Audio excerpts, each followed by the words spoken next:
warahmatullahi wabarakatuh.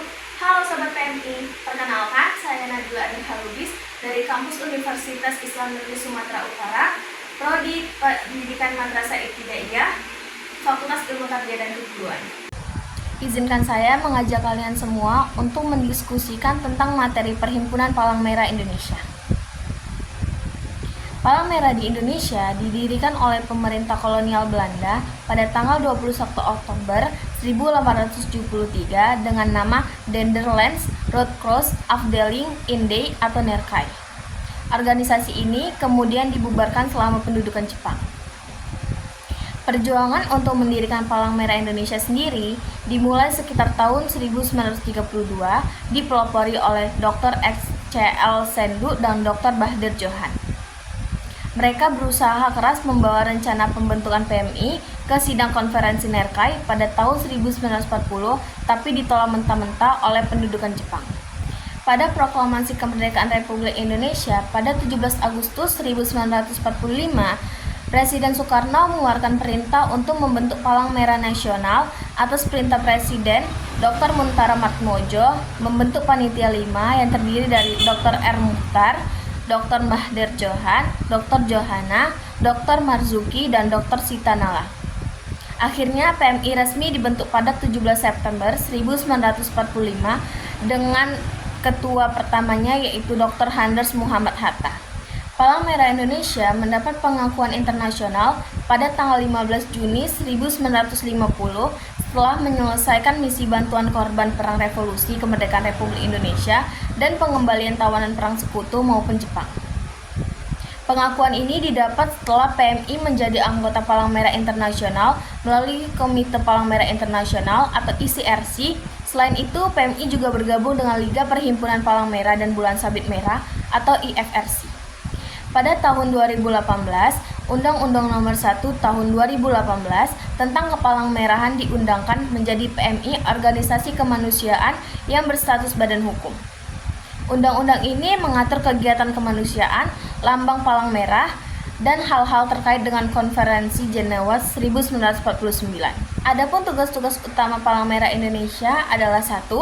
Memberikan bantuan kepada korban konflik bersenjata, kerusuhan, dan bencana alam. 2. Melakukan pelayanan darat sesuai dengan peraturan perundang-undangan. 3. Mengembangkan relawan. 4. Melakukan pendidikan dan pelatihan terkait dengan kegiatan kemanusiaan. 5. Menyebarluaskan informasi terkait dengan kegiatan kemanusiaan. 6. Menghadapi bencana atau musibah di dalam atau di luar negeri. 7. Memberikan pelayanan kesehatan dan sosial. 8. Melaksanakan tugas-tugas kemanusiaan lainnya yang diberikan oleh pemerintah. Selain itu, tugas PMI yaitu memastikan ketersediaan darah aman bagi pasien yang membutuhkan dan mempersiapkan diri untuk menghadapi bencana dengan membangun kapasitas relawan, melakukan pelatihan, dan menyediakan peralatan darurat, serta PMI memberikan berbagai layanan sosial seperti pelayanan kesehatan gratis, bantuan sosial kepada masyarakat miskin, dan dukungan psikologis bagi korban trauma. Prinsip-prinsip Palang Merah Indonesia terbagi menjadi 7, yaitu kemanusiaan, kesamaan, kenetralan, kemandirian, kesukarelaan, kesatuan, dan terakhir kesemestaan. Kemanusiaan. PMI didorong oleh keinginan untuk meringankan penderitaan manusia. Kesamaan. Semua korban berhak mendapatkan bantuan yang sama tanpa didiskriminasi. Ketiga, kenetralan. Tidak memihak dalam konflik sehingga bisa memberikan bantuan kepada semua pihak yang membutuhkan. Keempat, kemandirian. Bebas dari pengaruh politik atau ekonomi sehingga bisa mengambil keputusan sendiri. Kelima, kesukarelaan. Semua kegiatan dilakukan atas dasar kemauan sendiri tanpa paksaan. Keenam, kesatuan. Semua anggota Palang Merah dan Bulan Sabit Merah di seluruh dunia bersatu dalam satu gerakan. Ketujuh, kesemestaan. Hukum kemanusiaan internasional berlaku untuk semua negara dan konflik. Contoh penerapan prinsip-prinsip Palang Merah Indonesia di kehidupan sehari-hari. 1. Kemanusiaan.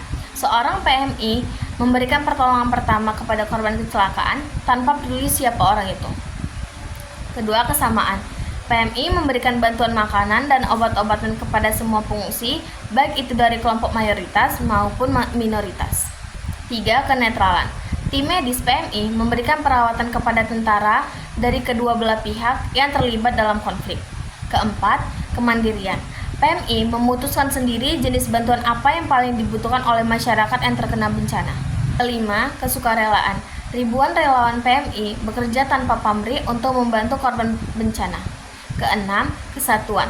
PMI Indonesia bekerja sama dengan PMI negara lain untuk memberikan bantuan kepada korban bencana di negara tetangga. Ketujuh, kesemestaan. PMI mengikuti aturan hukum internasional dalam memberikan bantuan kemanusiaan. Jadi, kesimpulan dari Perhimpunan Palang Merah Indonesia yaitu Palang Merah adalah suatu organisasi kemanusiaan yang sangat penting dalam memberikan bantuan kepada masyarakat yang membutuhkan. Dengan berbagai program dan kegiatannya, PMI telah banyak berkontribusi dalam meningkatkan kesejahteraan masyarakat Indonesia. Sekian penjelasan saya mengenai Perhimpunan Palang Merah Indonesia. Lebih dan kurangnya saya mohon maaf. Wabillahi taufiq wal hidayah. Assalamualaikum warahmatullahi wabarakatuh.